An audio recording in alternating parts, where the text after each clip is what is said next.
We have our latest guest, Boris Brovtsyn. Lovely to see you. Thank you for dropping by. Thanks for having me. And a really interesting programme this morning. Korngold paired with Bloch, two composers who perhaps are sort of slightly historically sidelined or misunderstood. Why did you choose these composers and to put them together? What do they mean to you? Right. I kind of half wanted to call it Jews with different views, basically. Yeah, they're both Jewish, but their music, their aesthetics cannot be more different. So that was interesting to me. You know, the refinement of Korngold and the kind of the raw energy of Bloch. I thought it makes for an interesting combination somehow.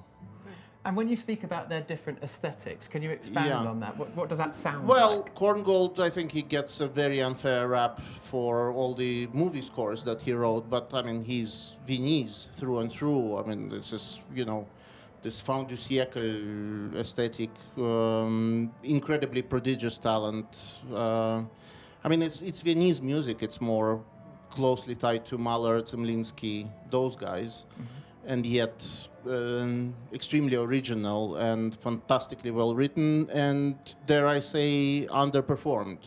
So this is my small contribution to rectifying that. And Bloch also, one doesn't hear him very often somehow, but I've just recorded the full CD of his music, and you know, 2 sonatas plus pieces, solo suites. He also wrote a wonderful violin concerto that nobody wants to play.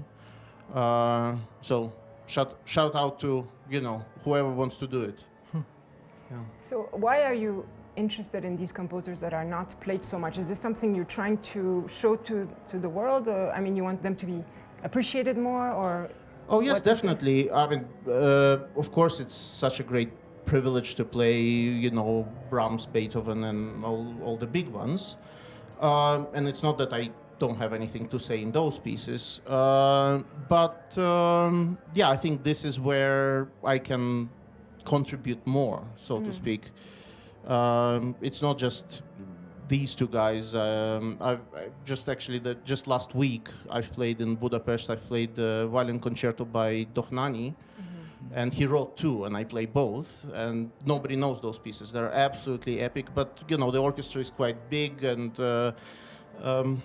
promoters somehow, it was accepted because it's Budapest, you know. It's kind of their national heritage, and they're sensitive to that. But otherwise, it's such a pain trying to kind of sell something like that to promoters who are, as you probably can imagine, they're not really risk takers. Right. So you're trying to go against the sort of grain, and which is good, because otherwise what? Who does it? Yes, yeah, exactly. I mean, I would have been doing it if everyone else was doing it also, because this is where my this is what I gravitate towards. Yeah. This is what my heart is in, you know. Are these pieces that you've always loved or come to love, these composers say? Good question. I mean, some pieces are just better at first impressions, I suppose, than others. The other pieces just grow on you. I think Bloch was one such case for me, because initially I thought it's kind of a lot of noise. But when you look past that, I think it's a very original language. Of course, you hear influences from here, there, you know. I mean, first half of the 20th century, for me, is kind of the most interesting time, because so much was happening, you know, and also against the backdrop of, you know, such upheavals, you know, the world wars and everything, revolutions, you know, entire empires crumbling, disappearing. So, yeah, people rightfully, I think, felt that they were living in a special time, and I think a lot of special art came out of that. And Bloch was Swiss, right? I mean, at least he was, yes. Yes, kind Let's of. say it to the public here. Kind of. Yes, kind of. Yes, he kind of was. Kind of was, yeah. Okay. Yeah. Same with Hindemith. Yeah, no, it's true, but we forget somehow. Yeah. Although maybe it's not that important. Does your study of a piece begin with the study of the life behind it then? It's interesting you touch on sort of context and history. When you're studying a piece of music, do you is that an important part of you learning a piece as well? Also a good question. Yes, I'm all about the context, and I try to. This is why I kind of prefer to play people who are dead, because I don't feel justified kind of digging into the private lives of people who are still around. But you know, if the person is no longer around, well, for instance, Prokofiev's diaries, I cannot imagine. I always make my students read those because it's a really important window into his soul. Mozart's letters, Beethoven's letters, I think all of that is really, really relevant somehow. Mm-hmm. Mm. So you were, you come from a Soviet kind of educational style, and now you're talking about your students. I mean, are you using the same kind of methods that you? Oh God, no.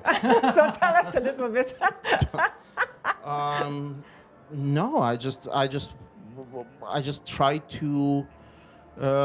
I try to tell my students as little as possible what to think, but how to think is a different matter entirely, I think, and kind of to be truthful. I think always the first question when studying a piece is one has to ask themselves, what is it? Mm-hmm. Because very often people skip that question and they go straight to how. How do I play this? But I think before the what question is answered, well, I think the how should take, second fiddle. And the way you were educated was, how was it very different? Yes, I mean, people were still allowed to be sadists, so... I see. Is that concise enough Yes. for you? Okay. Yes. Yes. Yeah. Yeah. So behind you we have a little wheel of fortune for you. Okay. Would you like to play? Sure. I mean, my fortune is usually... So if you just stand to the right of the wheelbarrow, Yes, give it a little yes. spin. Like this? Yeah, Yes, okay. yes, good. And then see All right. Let's see what do we happens. land on. Venue. Venue. Okay. A memorable venue, the one that stays with you the most over the years. It's a long list. But somehow there are, of course, venues very close to my heart, but I think I'm gonna go for the Harmony Hall in Ako, Japan. It's a small sort of fishing village, I don't know, 50,000 people, tiny little buildings, and then right in the middle of it, fantastic concert hall. Two actually, because there's also a chamber hall, and they're both great. And that just blows my mind. And what makes them great? Like you don't feel overwhelmed by the space. It feels quite cozy in a way. And you can feel the sound coming back to you, but it's not even the echo somehow, it's just the ambience is just right. So maybe that one, yeah. How long does it take for you to become familiar with a venue? When you're stood on the stage for the first time, is it an instant connection? Do you know at the first rehearsal in that space, or do you grow with the venue in a way? Yeah, sure, it depends on the venue. There are some places, for instance, there's a music hall in Bilbao, a very old one, and the acoustics there are not so great somehow, but it's just lined, the backstage is lined with the photographs of people who played there, and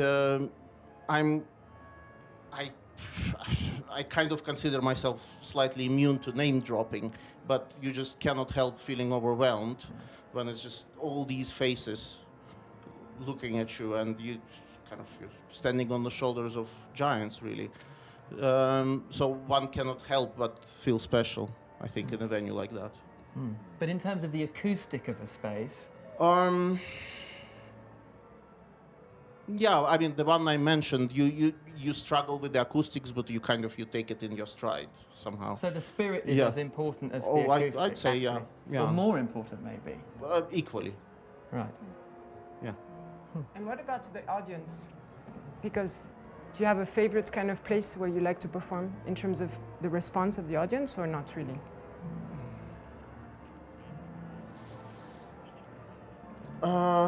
I think once you go down that road and you kind of make yourself dependent on that reaction. I mean, I respect the audience, but that should not be prioritized, I don't think.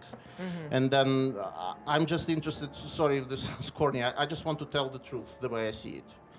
And whether I succeed or not, that's, you know, always a gamble. Well, Well, thank you so much thank for you for coming joining us. My and joining pleasure. us. My pleasure.